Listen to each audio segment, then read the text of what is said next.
నమస్తే నేను మీ anchor Lavanya welcome to social post కేంద్రం సిఏఏ ని ఇంప్లిమెంట్ చేసింది దీనివల్ల దేశవ్యాప్తంగా గొడవలు జరుగుతున్నాయి అసలు సిఏఏ అంటే ఏంటి సరిగ్గా ఎలక్షన్ ముందే ఈ సిఏఏ ని ఇంప్లిమెంట్ చేయడానికి కారణం ఏంటి సిఏఏ వల్ల ఒక మతానికి కలిగిన ఇబ్బంది ఏంటి అసలు ఈ సిఏఏ రాజ్యాంగం సమ్మతమా విరుద్ధమా ఈ వీడియోలో తెలుసుకుందాం కొద్ది రోజుల్లోనే లోక్సభ ఎలక్షన్స్ ఉండగా ఇప్పుడు సిఏఏ పౌరసత్వం సవరణ చట్టం 2019 కేంద్ర ప్రభుత్వం ఇంప్లిమెంట్ చేసింది నిన్న గెజెట్ ని రిలీజ్ చేసింది ఇది 1955లో ఉన్న చట్టం దీనిలో కొన్ని మార్పులను 2019లో చేశారు ఆ తర్వాత పార్లమెంట్ లో ప్రవేశం పెట్టారు 4 ఏళ్ల క్రితమే ఆమోదం పొందినప్పటికీ ఈ సిఏఏని ఇప్పుడు అమల్లోకి తీసుకొని వచ్చారు అసలు సిఏఏ అంటే ఏంటి పౌరసత్వ సవరణ చట్టం అంటే మన భారతదేశానికి చుట్టూ ఉన్న పాకిస్తాన్ ఆఫ్ఘనిస్తాన్ బంగ్లాదేశ్ దేశాలలోని మైనారిటీలు బతుకు తెరువు కోసం మన ఇండియాలో మైగ్రేట్ అయి వచ్చిన వారిని మన దేశం యొక్క సిటిజన్షిప్ ఇవ్వాలనేది ఈ సిఏ యొక్క ముఖ్య ఉద్దేశం దీని ద్వారా ఒక భారతీయుడికి ప్రభుత్వం నుండి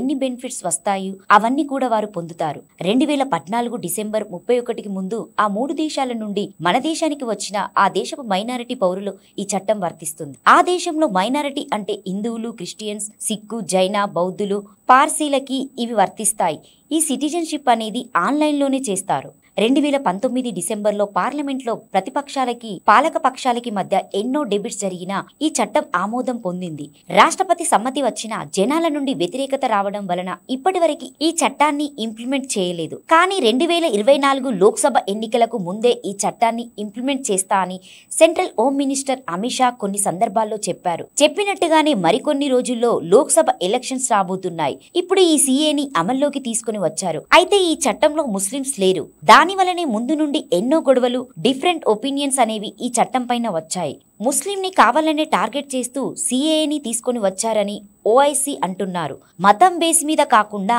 అందరికీ సిటిజన్షిప్ ఇవ్వాలని డిమాండ్ చేస్తున్నారు 5 సంవత్సరాల నుండి పెండింగ్ లో పెట్టి ఇప్పుడు ఎలక్షన్ ముందు ఎందుకు ఇంప్లిమెంట్ చేస్తున్నారని క్వశ్చన్ చేస్తున్నారు సరిగ్గా లోక్సభ ఎలక్షన్ ముందే ఎందుకు ఈ సిఏఏను అమలు చేశారు లాస్ట్ టైం మార్చి 10న ఎలక్షన్ నోటిఫికేషన్ రిలీజ్ చేశారు రీసెంట్ గా ఎలక్షన్ కమిషనర్ రాజీనామా చేసి ఉండకపోతే ఈ పార్టీకే ఎలక్షన్ నోటిఫికేషన్ వచ్చేది ఇప్పుడు కూడా any moment Lok Sabha election notification release అవ్వచ్చు ఆల్రెడీ ఈ చట్టాన్ని 2019లో అమల్లోకి తీసుకొని వస్తా అని చెప్పినప్పుడు మతపరమైన గొడవలు సమీకరణాలు జరిగాయి కానీ 2019 పార్లమెంట్ ఆమోదం పొంది అమల్ని మాత్రం పెండింగ్ లో పెట్టి ఇప్పుడు మాత్రం అమలు చేశారు మనం ఒకసారి ఆలోచిస్తే 2019కి ముందు కూడా బీజేపీ ప్రభుత్వం పుల్వామా అటాక్ హెయిర్ స్ట్రైక్ ని వీట్ బేస్ మీదనే ఎలక్షన్ గెలిచింది ఇప్పుడు కూడా ఒక ఎలక్షన్ ప్రోపోగండతోనే సిఏని సరిగ్గా ఎలక్షన్ ముందు అమల్లోకి తీసుకొని వచ్చారని పొలిటికల్ అనలిస్టులు అంటున్నారు అసలు ఈ పౌరసత్వ సవరణ చట్టం వల్ల ప్రాబ్లం ఏంటి పై చెప్పినట్టు ఈ చట్టం ప్రకారం మన పక్కనున్న 3 దేశాల్లోని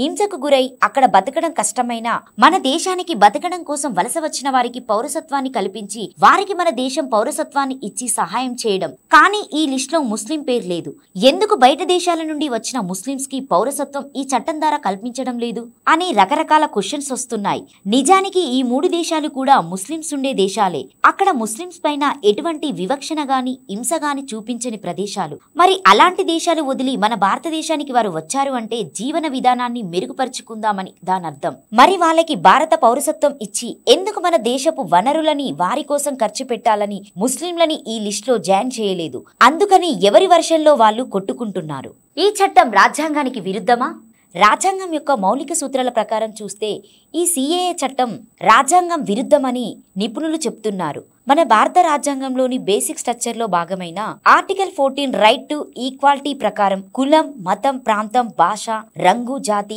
ఎలాంటి ఏ అంశం ఆధారంగా కూడా ఎవరి పట్ల వివక్ష అనేది చూపకూడదు ఇక్కడ మీకు ఒక డౌట్ రావచ్చు మరి ఈ చట్టాన్ని అమలు చేసిన వాళ్ళకి తెలియదా ఈ చట్టం రాజ్యాంగం విరుద్ధమని సుప్రీంకోర్టు ఒకసారి కేశవానంద భారతి కేసులో ఇలా చెప్పింది పార్లమెంట్కి కూడా మన రాజ్యాంగం యొక్క మౌలిక స్వరూపాన్ని మార్చే హక్కు లేదని మతపరంగా గనుక ఇలా పౌరసత్వం ఇవ్వడాన్ని మనం అంగీకరిస్తే భిన్నత్వంలో ఏకత్వంగా ఉన్న మన దేశంలో ప్రజల్లో మతపరమైన గొడవలు జరిగే అవకాశాలు ఉన్నాయి ఈ సిఏఏ చట్టం పైన మీ అభిప్రాయాన్ని కింద కామెంట్ చేయండి మీకు ఇలాంటి వీడియోస్ నచ్చితే మరిన్ని వీడియోల కోసం మా సోషల్ పోస్ట్ చూస్తూనే ఉండండి మీకు గనుక ఈ వీడియో నచ్చితే లైక్ చేయండి షేర్ చేయండి కామెంట్ చేయండి పక్కన ఉన్నటువంటి బెల్ గంట మాత్రం కంపల్సరీగా కొట్టండి థ్యాంక్ యూ